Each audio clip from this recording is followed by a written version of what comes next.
जानवरों में गधा सबसे ज्यादा बुद्धिहीन समझा जाता है। हम जब किसी आदमी को पहले दर्जे का बेवकूफ कहना चाहते हैं तो उसे गधा कहते हैं।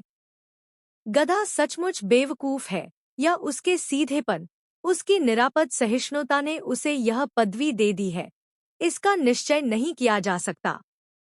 गायें सींग मारती हैं, ब्याई हुई गाय तो अनायास ही सिंहनी का रूप धारण कर लेती है। कुत्ता भी बहुत गरीब जानवर है, लेकिन कभी कभी उसे भी क्रोध आ ही जाता है, किंतु गधे को कभी क्रोध करते नहीं सुना, न देखा। जितना चाहो गरीब को मारो, चाहे जैसी खराब सड़ी हुई घास सामने डाल दो, उसके चेहरे पर कभी असंतोष की छाया भी नहीं दिखाई देगी। वैशाख में चाहे एक आध बार कुलेल कर लेता हो, पर हमने तो उसे कभी खुश होते नहीं देखा। उसके चेहरे पर एक विषाद स्थायी रूप से छाया रहता है। सुख दुख, हानि लाभ किसी भी दशा में उसे बदलते नहीं देखा। ऋषियों मुनियों के जितने गुण हैं, वे सभी उसमें पराकाष्ठा को पहुंच गए हैं, पर आदमी उसे बेवकूफ कहता है। सद्गुणों का इतना अनादर कहीं नहीं देखा। कदाचित सीधापन संसार के लिए उपयुक्त नहीं है। देखिए न, भारतवासियों की अफ्रीका में क्या दुर्दशा हो रही है। क्यों अमेरिका में उन्हें घुसने नहीं दिया जाता? बेचारे शराब नहीं पीते, 4 पैसे कुसमय के लिए बचाकर रखते हैं, जी तोड़कर काम करते हैं, किसी से लड़ाई झगड़ा नहीं करते, 4 बातें सुनकर हम खा जाते हैं, फिर भी बदनाम हैं। कहा जाता है वे जीवन के आदर्श को नीचा करते हैं। अगर वे ईंट का जवाब पत्थर से देना सीख जाते तो शायद सभ्य कहलाने लगते। जापान की मिसाल सामने है। एक ही विजय ने उसे संसार की सभ्य जातियों में गण्य बना दिया। लेकिन गधे का एक छोटा भाई और भी है, जो उससे कम ही गधा है, और वह है बैल। जिस अर्थ में हम गधे का प्रयोग करते हैं, कुछ उसी से मिलते जुलते अर्थ में बछिया के ताऊ का भी प्रयोग करते हैं। कुछ लोग बैल को शायद बेवकूफी में सर्वश्रेष्ठ कहेंगे, मगर हमारा विचार ऐसा नहीं है। बैल कभी कभी मारता भी है, कभी कभी अड़ियल बैल भी देखने में आता है, और भी कई रीतियों से अपना असंतोष प्रकट कर देता है, अतएव उसका स्थान गधे से नीचा है। झूरी काछी के दोनों बैलों के नाम थे हीरा और मोती। दोनों पछाई जाति के थे, देखने में सुंदर, काम में चौकस, डील में ऊंचे। बहुत दिनों साथ रहते रहते दोनों में भाईचारा हो गया था। दोनों आमने सामने या आसपास बैठे हुए एक दूसरे से मुखभाषा में विचार विनिमय किया करते थे। एक दूसरे के मन की बात को कैसे समझा जाता है, हम कह नहीं सकते। अवश्य ही उनमें कोई ऐसी गुप्त शक्ति थी, जिससे जीवों में श्रेष्ठता का दावा करने वाला मनुष्य वंचित है। दोनों एक दूसरे को चाटकर सूंघकर अपना प्रेम प्रकट करते, कभी कभी दोनों सींग भी मिला लिया करते थे, विग्रह के नाते से नहीं, केवल विनोद के भाव से, आत्मीयता के भाव से, जैसे दोनों में घनिष्ठता होते ही धौल धप्पा होने लगता है। इसके बिना दोस्ती कुछ फुसफुसी, कुछ हल्की सी रहती है, जिस पर ज्यादा विश्वास नहीं किया जा सकता। जिस वक्त ये दोनों बैल हल या गाड़ी में जोत दिए जाते और गर्दन हिला हिला कर चलते, उस वक्त हर एक की यही चेष्टा होती थी कि ज्यादा से ज्यादा बोझ मेरी ही गर्दन पर रहे। दिन भर के बाद दोपहर या संध्या को दोनों खुलते तो एक दूसरे को चाट-चूट कर अपनी थकान मिटा लिया करते। नांद में खली भूसा पड़ जाने के बाद दोनों साथ उठते, साथ नांद में मुंह डालते और साथ ही बैठते थे। एक मुंह हटा लेता तो दूसरा भी हटा लेता था। संयोग की बात, झूरी ने एक बार गोई को ससुराल भेज दिया। बैलों को क्या मालूम वे क्यों भेजे जा रहे हैं। समझे, मालिक ने हमें बेच दिया। अपना यूं बेचा जाना उन्हें अच्छा लगा या बुरा, कौन जाने, पर झूरी के साले गया को घर तक गोई ले जाने में दांतों पसीना आ गया। पीछे से हाँकता तो दोनों दाएं बाएं भागते, पगहिया पकड़कर आगे से खींचता तो दोनों पीछे की ओर जोर लगाते, मारता तो दोनों सींगे नीची करके हुकारते। अगर ईश्वर ने उन्हें वाणी दी होती तो झूरी से पूछते, तुम हम गरीबों को क्यों निकाल रहे हो? हमने तो तुम्हारी सेवा करने में कोई कसर नहीं उठा रखी।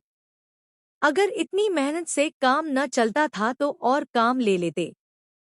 हमें तो तुम्हारी चाकरी में मर जाना कबूल था। हमने कभी दानेचारे की शिकायत नहीं की। तुमने जो कुछ खिलाया वह सिर झुकाकर खा लिया, फिर तुमने हमें इस जालिम के हाथ क्यों बेच दिया? संध्या समय दोनों बैल अपने नए स्थान पर पहुंचे। दिन भर के भूखे थे, लेकिन जब नांद में लगाए गए तो एक ने भी उसमें मुंह नहीं डाला। दिल भारी हो रहा था।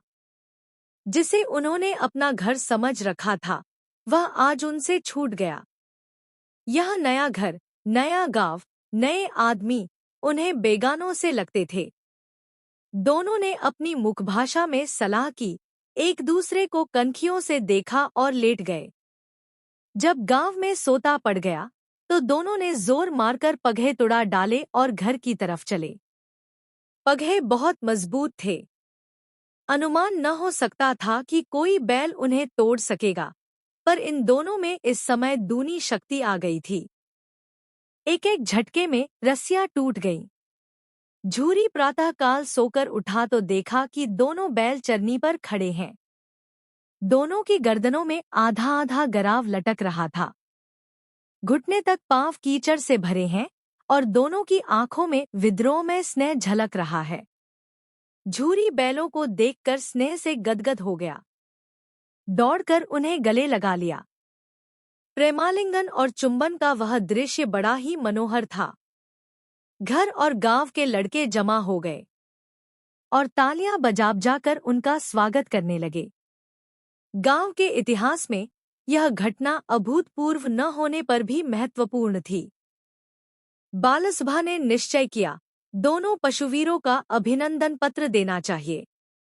कोई अपने घर से रोटियां लाया, कोई गुड़, कोई चोकर, कोई भूसी।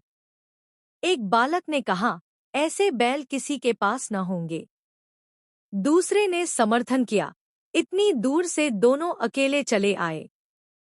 तीसरा बोला, बैल नहीं है, वे उस जन के आदमी हैं। इसका प्रतिवाद करने का किसी को साहस नहीं हुआ। झूरी की स्त्री ने बैलों को द्वार पर देखा तो जल उठी। बोली, कैसे नमकहराम बैल हैं कि एक दिन वहां काम न किया, भाग खड़े हुए। झूरी अपने बैलों पर यह आक्षेप न सुन सका, नमकहराम क्यों हैं? चारा दाना न दिया होगा तो क्या करते? स्त्री ने रोब के साथ कहा, बस तुम ही तो बैलों को खिलाना जानते हो और तो सभी पानी पिला पिला कर रखते हैं। झूरी ने चिढ़ाया, चारा मिलता तो क्यों भागते? स्त्री चिढ़ी, भागे इसलिए कि वे लोग तुम जैसे बुद्धुओं की तरह बैलों को सहलाते नहीं। खिलाते हैं तो रगड़कर जोतते भी हैं। ये दोनों ठहरे कामचोर भाग निकले। अब देखो कहाँ से खली और चोकर मिलता है। सूखे भूसे के सिवा कुछ न दूंगी, खाए चाहे मरे। वही हुआ। मजूर की बड़ी ताकीद की गई कि बैलों को ढाली सूखा भूसा दिया जाए। बैलों ने नांद में मुंह डाला तो फीका फीका, न कोई चिकनाहट, न कोई रस। क्या खाए? आशाभरी आंखों से द्वार की ओर ताकने लगे। झूरी ने मजूर से कहा, थोड़ी सी खली क्यों नहीं डाल देता बे? मालकिन मुझे मार ही डालेंगी। चुराकर डाला। ना दादा, पीछे से तुम भी उन्हीं की सी कहोगे। दूसरे दिन झूरी का साला फिर आया और बैलों को ले चला। अब की उसने दोनों को गाड़ी में जोता। दो चार बार मोती ने गाड़ी को खाई में गिराना चाहा, पर हीरा ने संभाल लिया। वह ज्यादा सहनशील था। संध्यासमय घर पहुंचकर उसने दोनों को मोटी रस्सियों से बांधा और कल की शरारत का मजा चखाया। फिर वही सूखा भूसा डाल दिया। अपने दोनों बैलों को खली, चूनी सब कुछ दी। दोनों बैलों का ऐसा अपमान कभी न हुआ था। झूरी इन्हें फूल की छड़ी से भी न छूता था। उसकी टिटकार पर दोनों उड़ने लगते थे। यहाँ मार पड़ी। आहत सम्मान की व्यथा तो थी ही, उस पर मिला सूखा भूसा। नांद की तरफ आंखें तक न उठाईं। दूसरे दिन गया ने बैलों को हल में जोता, पर इन दोनों ने जैसे पाँव न उठाने की कसम खा ली थी। वह मारते मारते थक गया, पर दोनों ने पाँव न उठाया। एक बार जब उस निर्दयी ने हीरा की नाक पर खूब डंडे जमाए, तो मोती का गुस्सा काबू से बाहर हो गया। हल लेकर भागा। हल, रस्सी, जुआ, जोत सब टूट टाट कर बराबर हो गया। गले में बड़ी बड़ी रस्सियां न होती तो दोनों पकड़ाई में न आते। हीरा ने मुख भाषा में कहा, भागना व्यर्थ है। मोती ने उत्तर दिया, तुम्हारी तो इसने जान ही ले ली थी। अब की बड़ी मार पड़ेगी। पढ़ने दो, बैल का जन्म लिया है तो मार से कहाँ तक बचेंगे। गया दो आदमियों के साथ दौड़ा आ रहा है, दोनों के हाथों में लाठियां है। मोती बोला, कहो तो दिखा दूं कुछ मजा मैं भी। लाठी लेकर आ रहा है। हीरा ने समझाया, नहीं भाई, खड़े हो जाओ। मुझे मारेगा तो मैं भी एक दो को गिरा दूंगा। नहीं, हमारी जाति का यह धर्म नहीं है। मोती दिल में ऐंठ कर रह गया। गया आ पहुंचा और दोनों को पकड़ कर ले चला। कुशल हुई कि उसने इस वक्त मारपीट न की, नहीं तो मोती भी पलट पड़ता। उसके तेवर देखकर गया और उसके सहायक समझ गए कि इस वक्त टाल जाना ही मसलहत है। आज दोनों के सामने फिर वही सूखा भूसा लाया गया। दोनों चुपचाप खड़े रहे। घर में लोग भोजन करने लगे। उस वक्त छोटी सी लड़की 2 रोटियां लिए निकली और दोनों के मुंह में देकर चली गई। उस एक रोटी से इनकी भूख तो क्या शांत होती, पर दोनों के हृदय को मानो भोजन मिल गया। यहाँ भी किसी सज्जन का वास है। लड़की भैरों की थी। उसकी माँ मर चुकी थी। सौतेली माँ उसे मारती रहती थी, इसलिए इन बैलों से एक प्रकार की आत्मीयता हो गई थी। दोनों दिन भर जोते जाते, डंडे खाते, अड़ते। शाम को थान पर बांध दिए जाते और रात को वही बालिका उन्हें 2 रोटियां खिला जाती। प्रेम के इस प्रसाद की यह बरकत थी कि 2-2 गाल सूखा भूसा खाकर भी दोनों दुर्बल न होते थे, मगर दोनों की आंखों में रोम रोम में विद्रोह भरा हुआ था। एक दिन मोती ने मुखभाषा में कहा, अब तो नहीं सहा जाता। हीरा, क्या करना चाहते हो? एकाध को सींगों पर उठाकर फेंक दूंगा। लेकिन जानते हो, वह प्यारी लड़की जो हमें रोटियां खिलाती है, उसी की लड़की है, जो इस घर का मालिक है। यह बेचारी अनाथ हो जाएगी। तो मालकिन को न फेंक दूं, वही तो इस लड़की को मारती है। लेकिन औरत जात पर सींग चलाना मना है, यह भूले जाते हो। तुम तो किसी तरह निकलने ही नहीं देते। बताओ, तुड़ाकर भाग चले। हाँ, यह मैं स्वीकार करता हूँ, लेकिन इतनी मोटी रस्सी टूटेगी कैसे? इसका एक उपाय है। पहले रस्सी को थोड़ा सा चबा लो, फिर एक झटके में जाती है। रात को जब बालिका रोटियां खिलाकर चली गई, दोनों रस्सियां चबाने लगे, पर मोटी रस्सी मुंह में न आती थी। बेचारे बार बार जोर लगाकर रह जाते थे। सहसा घर का द्वार खुला और वह लड़की निकली। दोनों सिर झुकाकर उसका हाथ चाटने लगे। दोनों की पूंछें खड़ी हो गईं। उसने उनके माथे सहलाए और बोली, खोल देती हूँ। चुपके से भाग जाओ, नहीं तो ये लोग मार डालेंगे। आज घर में सलाह हो रही है कि इनकी नाकों में नाथ डाल दी जाए। उसने गराव खोल दिया, पर दोनों चुप खड़े रहे। मोती ने अपनी भाषा में पूछा, अब चलते क्यों नहीं? हीरा ने कहा, चले तो, लेकिन कल इस अनाथ पर आफत आएगी। सब इसी पर संदेह करेंगे। सहसा बालिका चिल्लाई, दोनों फूफा वाले बैल भागे जे रहे हैं। ओ दादा, दादा! दोनों बैल भागे जा रहे हैं, जल्दी दौड़ो। गया हड़बड़ाकर भीतर से निकला और बैलों को पकड़ने चला। वे दोनों भागे। गया ने पीछा किया। और भी तेज हुए। गया ने शोर मचाया। फिर गांव के कुछ आदमियों को भी साथ लेने के लिए लौटा। दोनों मित्रों को भागने का मौका मिल गया।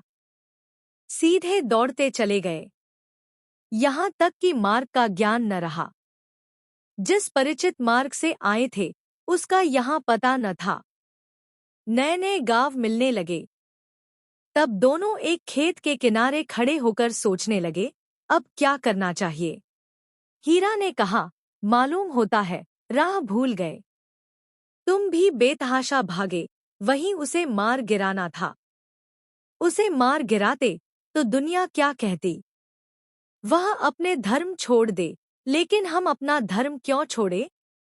दोनों भूख से व्याकुल हो रहे थे। खेत में मटर खड़ी थी। चरने लगे। रह रहकर आहट लेते रहे थे, कोई आता तो नहीं है। जब पेट भर गया, दोनों ने आजादी का अनुभव किया तो मस्त होकर उछलने कूदने लगे। पहले दोनों ने डकार ली, फिर सींग मिलाए और एक दूसरे को ठेलने लगे। मोती ने हीरा को कई कदम पीछे हटा दिया, यहाँ तक कि वह खाई में गिर गया। तब उसे भी क्रोध आ गया। संभलकर उठा और मोती से भिड़ गया। मोती ने देखा खेल में झगड़ा हुआ चाहता है तो किनारे हट गया। 3 अरे, यह क्या। कोई सांड डौंकता चला आ रहा है। हाँ, सांड ही है। वह सामने आ पहुंचा। दोनों मित्र बगले झांक रहे थे। सांड पूरा हाथी था। उससे भिड़ना जान से हाथ धोना है, लेकिन न भिड़ने पर भी जान बचती नहीं नजर आती। इन्हीं की तरफ आ भी रहा है। कितनी भयंकर सूरत है। मोती ने मुखभाषा में कहा, बुरे फंसे। जान बचेगी? कोई उपाय सोचो। हीरा ने चिंतित स्वर में कहा, अपने घमंड में फूला हुआ है, आरजुविंती न सुनेगा। भाग क्यों न चलें? भागना कायरता है। तो फिर यहीं मरो। बंदा तो 9-2-11 होता है। और जो दौड़ाए? तो फिर कोई उपाय सोचो जल्द। उपाय यही है कि उस पर दोनों जने एक साथ चोट करें।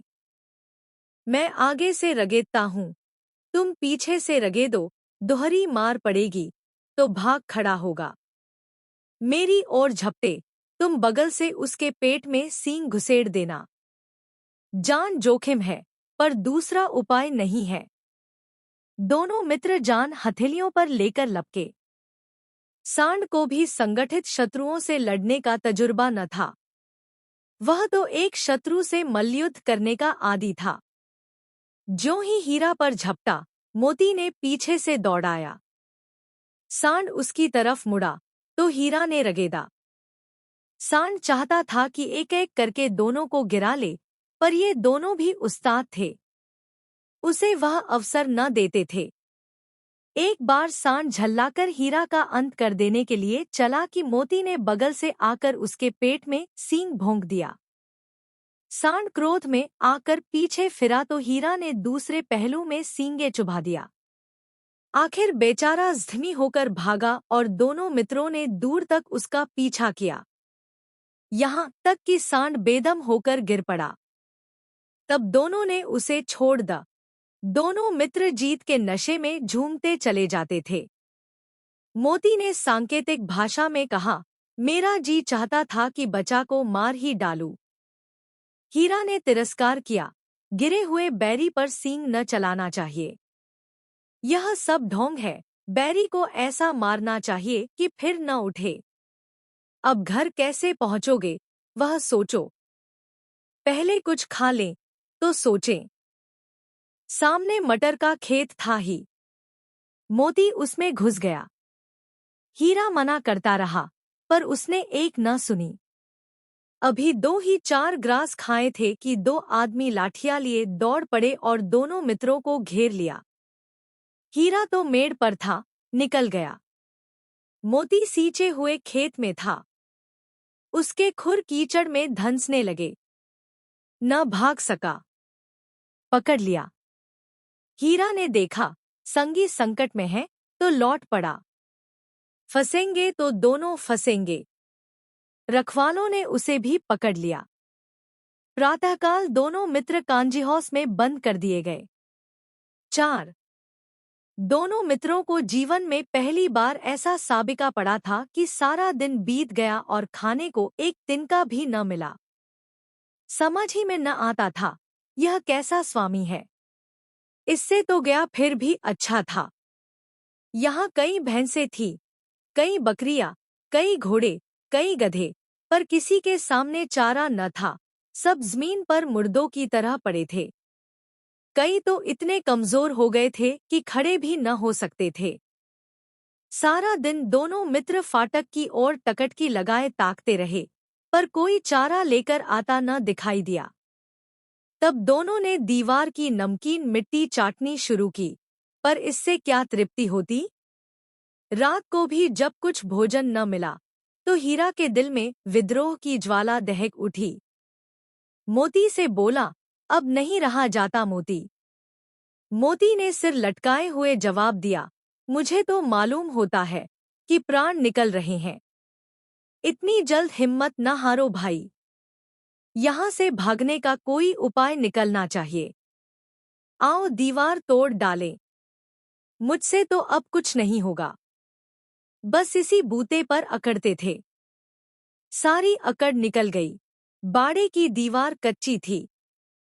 हीरा मजबूत तो था ही, अपने नुकीले सींग दीवार में गड़ा दिए और जोर मारा तो मिट्टी का एक चिप्पड़ निकल आया। फिर तो उसका साहस बढ़ा। इसने दौड़ दौड़ कर दीवार पर चोटें की और हर चोट में थोड़ी थोड़ी मिट्टी गिराने लगा।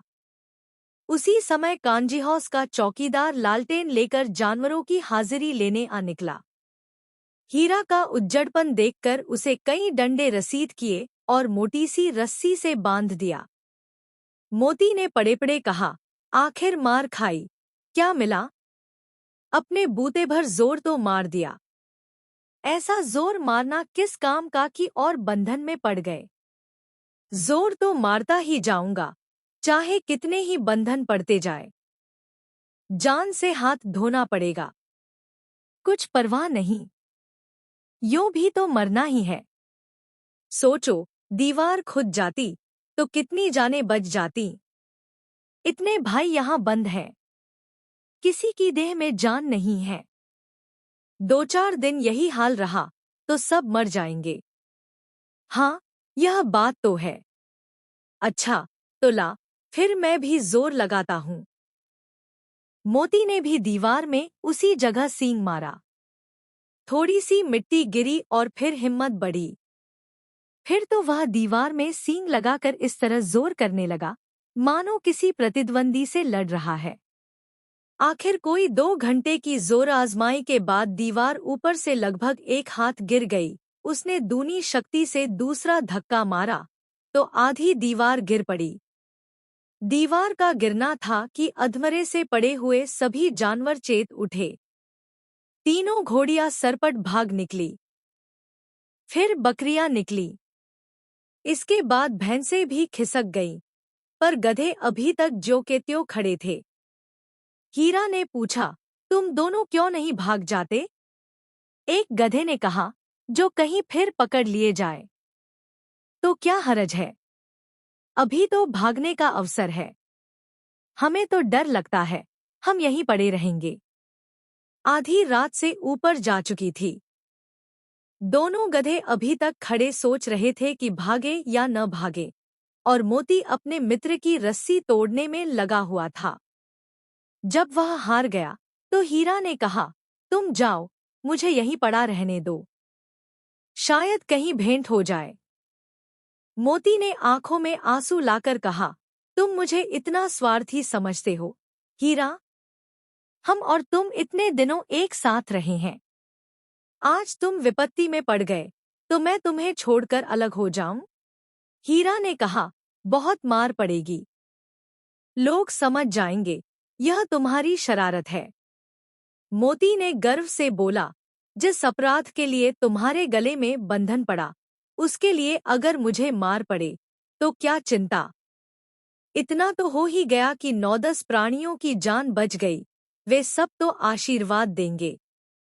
यह कहते हुए मोती ने दोनों गधों को सींगों से मार मार कर बाड़े के बाहर निकाला और तब अपने बंधु के पास आकर सो रहा।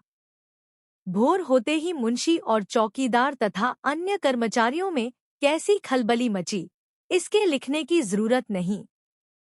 बस इतना ही काफी है कि मोती की खूब मरम्मत हुई और उसे भी मोटी रस्सी से बांध दिया गया। 5 एक सप्ताह तक दोनों मित्र वहां बंधे पड़े रहे। किसी ने चारे का एक तृण भी न डाला। हाँ, एक बार पानी दिखा दिया जाता था, यही उनका आधार था। दोनों इतने दुर्बल हो गए थे कि उठा तक नहीं जाता था, ठठरियां निकल आई थी। एक दिन बाड़े के सामने डुग्गी बजने लगी और दोपहर होते होते वहां 50-60 आदमी जमा हो गए। तब दोनों मित्र निकाले गए और उनकी देखभाल होने लगी। लोग आकर उनकी सूरत देखते और मन फीका करके चले जाते। ऐसे मृतक बैलों का कौन खरीददार होता।